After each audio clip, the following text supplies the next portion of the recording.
On pense souvent que pour se faire respecter, il faut savoir se montrer agressif.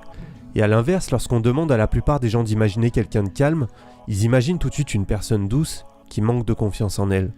Mais ce n'est pas toujours le cas. Et comme tu vas pouvoir le constater dans cette vidéo, Thomas Shelby est justement un parfait exemple afin de nous montrer comment imposer le respect des personnes qui nous entourent en restant calme et sans devoir hurler sur tout le monde. Alors c'est pourquoi dans cette vidéo, nous allons découvrir ensemble une méthode en 4 étapes avec des exemples, avec des phrases que tu vas pouvoir utiliser afin d'obliger les autres à te respecter.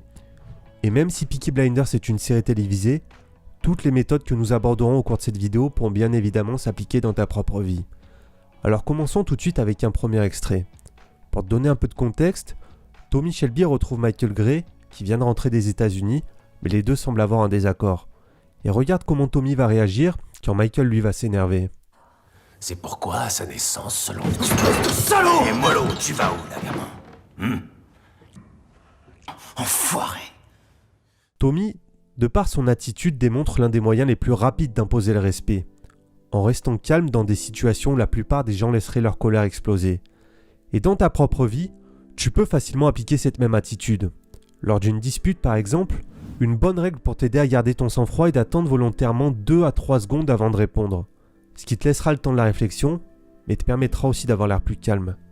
Et regarde justement Tommy appliquer cette règle ici. Bois, je te dis. Tu ne quitteras pas ce comptoir avant d'avoir porté un toast aux habitants de Miquelon. Ok. D'une manière générale, quand il va s'agir de prendre notre temps pour répondre, nous serons toujours plus exigeants envers nous-mêmes qu'envers les autres. Mais pourtant, prendre ce temps de réponse avant de répliquer reste l'un des moyens les plus efficaces pour imposer le respect dans ces situations où la tension est palpable. Alors la prochaine fois que tu te retrouveras au cœur d'une dispute, plutôt que de répondre frénétiquement sans réfléchir, pause. Ça te permettra déjà de rester calme, mais ça te permettra aussi de ne pas ressembler à cette personne agitée qui pense que pour gagner le respect des autres, elle doit leur hurler dessus.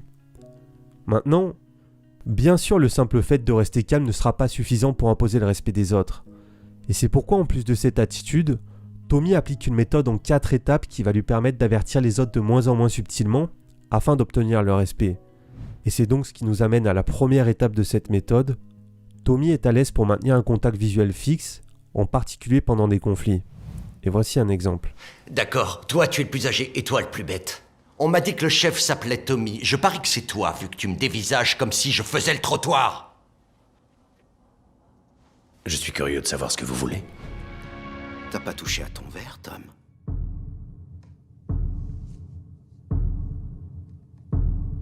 Tu sais, depuis notre dernière rencontre...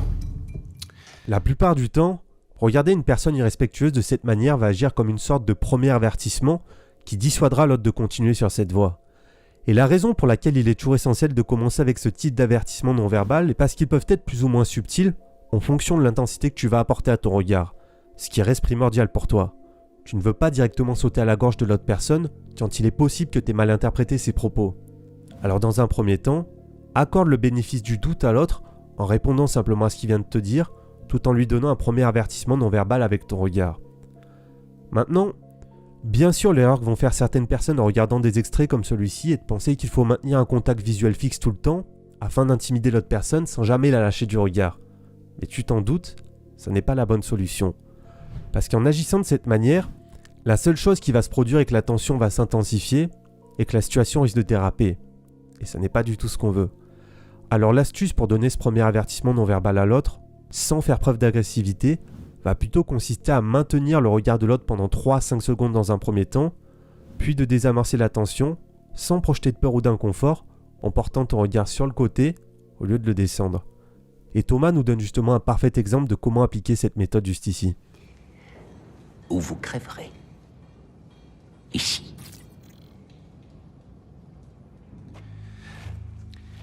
Finalement, le principal objectif de ce premier avertissement non verbal va être de montrer à l'autre que nous n'acceptons pas ce qu'il nous dit, de par notre regard. Et la plupart du temps, il est très probable que l'autre reçoive le message et ne continue pas sur cette voie de la provocation. Mais parfois, cependant, ces signaux non verbaux peuvent ne pas être reçus par l'autre. Une approche moins subtile devient alors nécessaire, et c'est ce qui nous amène à la deuxième étape de notre méthode, l'avertissement verbal bienveillant, comme on peut le voir juste ici. Tu vas porter un toast. Tu vas boire à la santé des pauvres habitants de l'île de Miquelon dont vous venez de foutre la vie en l'air, toi et les salopards de ton espèce. Je peux comprendre qu'aujourd'hui, tout particulièrement, vous soyez à cran. Mais si vous aviez lu ma carte au lieu d'y mettre le feu, vous auriez réalisé que tout ceci est un malentendu. Les avertissements verbaux bienveillants sont plus directs et beaucoup moins subtils. Mais la ligne directrice de notre méthode reste toujours la même.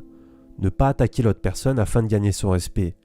Et des phrases comme celle de Tommy peuvent alors se montrer très efficaces. Parce que l'erreur qu'énormément de personnes vont faire au cours de leur dispute est de toujours répondre par la provocation à l'autre, sans même chercher à comprendre son point de vue. Mais encore une fois, la seule chose qui risque de se produire en lançant uniquement des piques à l'autre personne est que la situation s'envenime. C'est pourquoi la prochaine fois que tu te retrouveras dans une dispute, même si t'es énervé, même si t'as l'impression de faire face à des injustices, tu vas tout d'abord commencer par écouter ce que l'autre personne a à te dire, sans chercher à réagir. Et ensuite seulement, tu vas lui répondre en lui montrant que tu as compris ce qu'elle voulait te dire, en utilisant par exemple des phrases du type « Oui, je comprends, t'as réagi comme ça parce que tu te sentais comme ça. C'est légitime de réagir de cette manière. Je comprends tout à fait que tu puisses penser ça. » Et lorsque tu vas comprendre l'importance de faire ça, de te montrer compréhensif envers l'autre personne, tu vas voir que ça va devenir intéressant d'observer les disputes d'autres personnes d'un point de vue extérieur. Parce que tu vas voir qu'il va y avoir une personne qui va répéter en boucle la même chose, et de l'autre côté, l'autre personne va faire exactement la même chose. Et du coup, la tension va monter, monter, monter, les gens vont dire la même chose en boucle, ils vont commencer à parler de plus en plus fort, et la chose que tu dois comprendre de ce type de situation en fin de compte, c'est que les gens vont s'énerver toujours plus parce qu'ils vont avoir la sensation que l'autre ne les comprend pas, que l'autre ne prend pas en compte ce qu'ils sont en train de dire. Parce que l'autre personne sera aussi justement concentrée sur ce qu'elle dit. Alors la tension va monter, chacun va répéter en boucle le message qu'il veut faire passer, et le conflit va s'amplifier sans jamais se résoudre. Alors que s'il y avait seulement une des deux personnes qui prenait le temps de vraiment écouter ce que l'autre avait à dire, qui prenait le temps ensuite de lui montrer qu'il avait compris ce qu'elle pensait, alors cette fois-ci la dispute se résoudrait beaucoup plus facilement. Et bien sûr, ça n'est jamais évident de ne pas chercher à se défendre pendant un conflit. Mais c'est pourquoi ensuite, après seulement avoir écouté l'autre personne, tu vas pouvoir lui demander de comprendre ton point de vue à son tour. Et typiquement des phrases comme « Je comprends tout à fait ce que tu ressens, mais mets-toi simplement à ma place. Est-ce que toi aussi tu comprends ce que je ressens ?» Ce type de phrase, ça va permettre à l'autre personne de sortir de son état d'esprit où il est en mode « J'ai raison, t'as tort, tu m'énerves alors je te rentre dedans », à un état d'esprit où il comprend aussi ton point de vue, et c'est comme ça que vous réussirez à trouver une solution à votre problème. Maintenant, la plupart des conflits auront trouvé une issue favorable à ce stade. Mais dans les rares exceptions où l'autre continuera à se montrer virulent envers toi, cela nécessitera alors d'entrer dans la troisième étape de notre méthode, l'avertissement comportemental. Et voici à quoi ça pourrait ressembler. Et toi, tu te débarques ici et tu commandes un putain de verre de flotte? Dis-moi, c'est censé être une blague ou quoi? Non. Étant donné les événements, j'ai fait preuve d'une grande patience. Alors maintenant, allez vous asseoir et laissez-moi lire mon journal.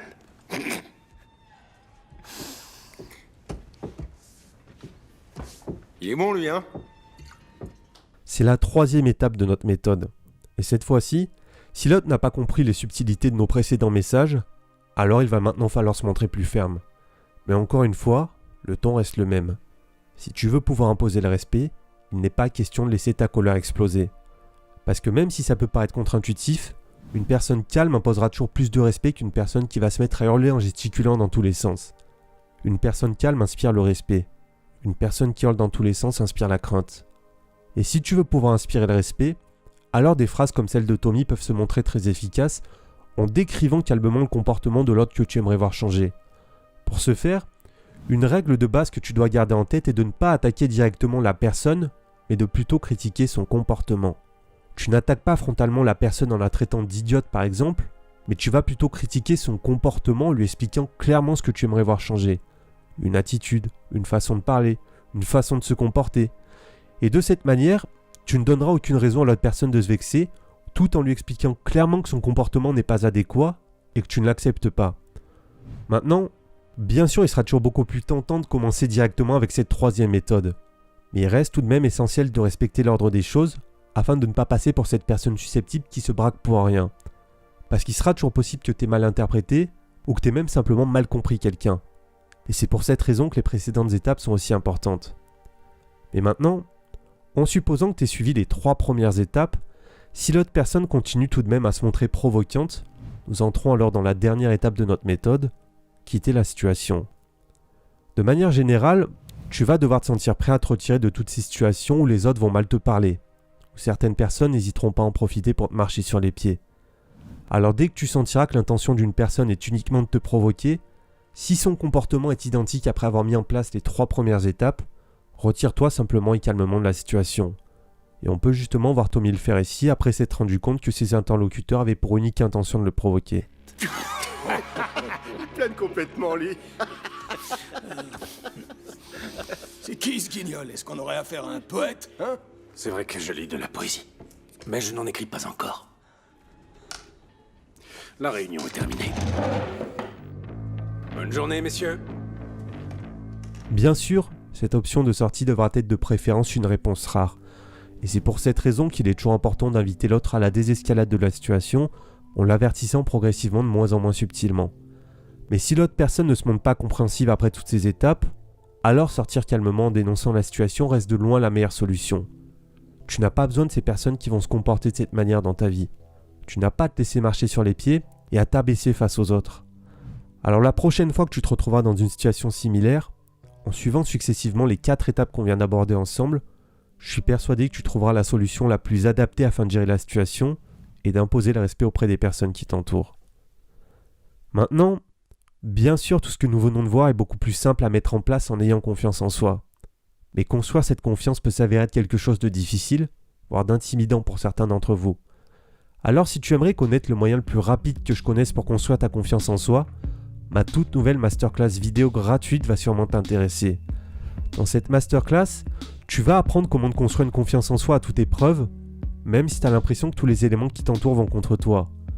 On va analyser ensemble d'où viennent les blocages qui t'empêchent d'avoir véritablement confiance en toi, afin de libérer ton plein potentiel et de faire ressortir cette personne forte qui sommeille en toi. Pour recevoir cette masterclass gratuitement comme des centaines de personnes l'ont déjà fait avant toi, clique maintenant sur le lien à l'écran ou sur le premier lien qui se trouve dans la description de cette vidéo. Quoi qu'il en soit, j'espère vraiment que cette vidéo t'a plu. Si c'est le cas, tu peux me le faire savoir très simplement en me laissant un petit pouce bleu. Et si tu penses avoir appris quelque chose d'utile, ça y est, après presque 2 années d'absence, je vais enfin retrouver un rythme de publication de vidéos plus régulier sur la chaîne. Alors si tu veux être certain de ne manquer aucune des prochaines vidéos qui arrivent, abonne-toi à cette chaîne YouTube. En tout cas, merci d'avoir été avec moi jusqu'au bout, et je te dis à très bientôt dans une prochaine vidéo. Ciao ciao.